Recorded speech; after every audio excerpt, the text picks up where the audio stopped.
Chainsaw Man chapter 137 has managed to accomplish two things. Number one is giving us yet another legendary panel that you're going to see a lot of people taking out of context in order to push their anti-Chainsaw Man agenda. And then number two, I finished the chapter and I had more questions than I had answers, and not because of the lyrics of the song in this new chapter that the new character was singing. And for a moment there was a time where I looked at Denji and I honest to God had a flashback to one of my college experiences. However, with my initial thoughts out of the way, let's back things up a bit and let's dive into the recap portion of the review before we unpack what we might have that goes down as being the wackiest chapter in Chainsaw Man that we get in 2023. So this chapter opens up with the last one left off. Denji looks like he's about to get some action, and this new girl flat out asks Denji, "Hey senpai, you're a virgin, right?" And Denji gets super flustered and she wastes no time grabbing little Denji Jr. and trying to wake him up with her hand. But being the total tease that she is, this new girl tells Denji to go lick the devil for her. And in that moment, it becomes clear that the theme of the dehumanization of Denji is still a continuing theme that we haven't fully broken out of in Chainsaw Man Part 2. Just as he was swallowing cigarette butts that we saw in the first chapter of the series of Money, and Makima basically treated him like a dog, we're seeing the same thing here. However, for a moment, Fujimoto had me with the trolling that he was setting up. We have Denji going, "Wait a minute, you're super sus right now, and why would you just want to have sex with me? You don't even know me. I've matured. I'm not gonna fall for things of this nature anymore." And for a moment, I felt like a proud father watching his child list out all the ways that he's grown and developed as a person. But then Fujimoto just pulls a fast one on us. If you thought Denji was saying all those things was just too good to be true, you're absolutely right. Denji is down bad, so much that he's licking the dead tentacle of a devil and then sucking on it like a popsicle. But given the way that Denji is literally holding the tentacle with his hands and the way that he's working his tongue before sucking on the tentacle, Fujimoto is a mega troll with the way that he sexualized the position of Denji. And honestly, it's in this moment where I went from laughing at the crude humor to actually feeling bad for Denji and actually wanting this man to run across a woman who actually loves Denji for Denji and not for some other reason. However, Fujimoto then takes things in a completely wacky direction. Denji and the new girl end up at the karaoke studio, and Denji asks her if this is where they're gonna have sex. This is an odd place, and Denji is acting every bit like the guy who just embarrassed himself, maybe acted a little out of character in order to have sex with a girl, which I'm not ashamed to say that I've done that before. I pretended to like Carrie Underwood and Mumford and Sons in order to sleep with a girl in college. So for full transparency, that might be why I'm a little sympathetic here when it comes to Denji's situation, because I've been there. This new girl then grabs the microphone and begins to start singing the lyrics to a heavy metal song, and we see Denji making the bruh face as she begins to get into it, and Denji even says to himself that he's actually starting to have some fun now. But this leads to some older guys coming in with baseball bats, and Denji proceeds to start beating the living daylights out of them, all while the new girl is singing. And the placement of the lyrics doesn't feel like it's by mistake either. Fujimoto clearly chose this song and the placement of the lyrics on the panels to correlate in some way, because this is more than just madness on Denji's part, and Denji is feeding into the impulses of this crazy girl that he's trying to have sex with. And the chapter ends with Denji covered in scratches and blood, holding the baseball bat, looking over at the new girl who says that she's starting to have fun while she's also holding a baseball bat. She's clearly giving off psycho crazy vibes, and I think we can all agree that the moment that Fujimoto started the chapter off with this new girl feeling up on Denji, we knew that this was either going to be a really raunchy scene or it was going to be a chapter where Fujimoto didn't just subvert our expectations, but he just outright trolled us. And basically Fujimoto did all three things in this chapter. The way that Fujimoto had Denji basically say that he's above being used and he has more self-respect, only to show him giving into the demands of someone else, all for the motivator of sex. It just shows us that all of us who wanted and were worried that Denji might have changed, we might have been right, but we are also wrong at the same time. The scene a few chapters back with the falling devil where he saw Aki in power does show that on a certain level subconsciously he's not fully processed the grief from his events in part 1 of Chainsaw Man, and this hypersexual focused Denji that we saw at the end of Chainsaw Man part 1 and what we've been seeing in Chainsaw Man part 2 is part of the way that he's dealing with it and healing. But we also see that even if you believe that and you're just trying to find a way to reasonably justify Denji Denji's behavior, I think at the end of the day, he might just be that damn horny. However, the fact that at least Dnji has the self-awareness to stop and think to himself, have some respect for yourself, and you see the thought bubble in his head of him thinking of saying those exact same words to this girl that shows up, does show you that deep down inside of him, the words that Dnji uttered, they're actually true to a degree. He believes in them, but it's a battle of light versus darkness. The light side of Dnji is the awakened version of Dnji, the one who has matured, who has the self-respect to go on and deny his bodily pleasures that he wants to give into, basically saying, hey, this doesn't seem right. I think you're trying to use me. Maybe we need to slow things down a bit. And then you got the dark side of Dnji, who is the one who looks at the threat of getting the horny bonks in and endures everything because the power of horny is just too strong to overcome. Like Fujimoto trolled us hard, might I add, but he also very cleverly actually set the stage for us to see a moment where when he does turn down sex from a devil who's trying to use it against him as leverage, like case in point, the inevitable moment where Yoru takes over Mitaka's body again to try and seduce Dnji, because Dnji and Pochita are in the radar for these two characters for different reasons between Mitaka and Yoru. One wants Black Chainsaw Man, the other one wants Red Chainsaw Man.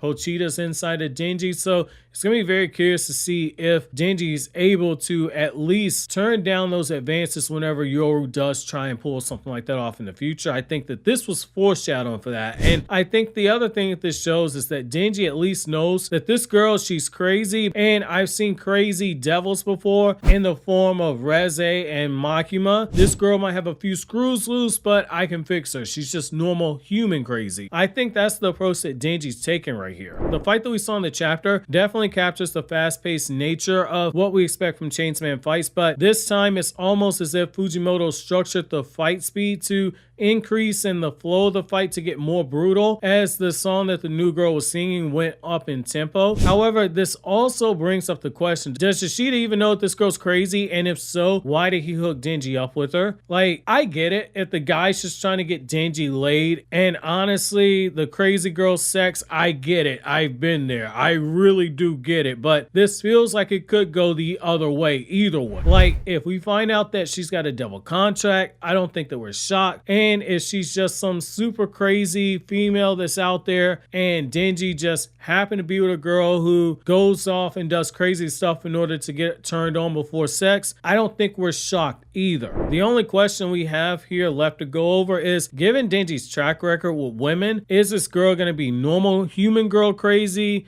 who he's interacting with, or are we going to find out that there's some devil trickery going on and she has her own motives like a lot of the women who want Dnji in the series actually have? After reading this chapter, I can literally see it going either way, which is where I'm going to turn it over to you guys with my chapter question. Is she just normal human girl crazy, or is she normal human girl crazy with the devil contract level crazy?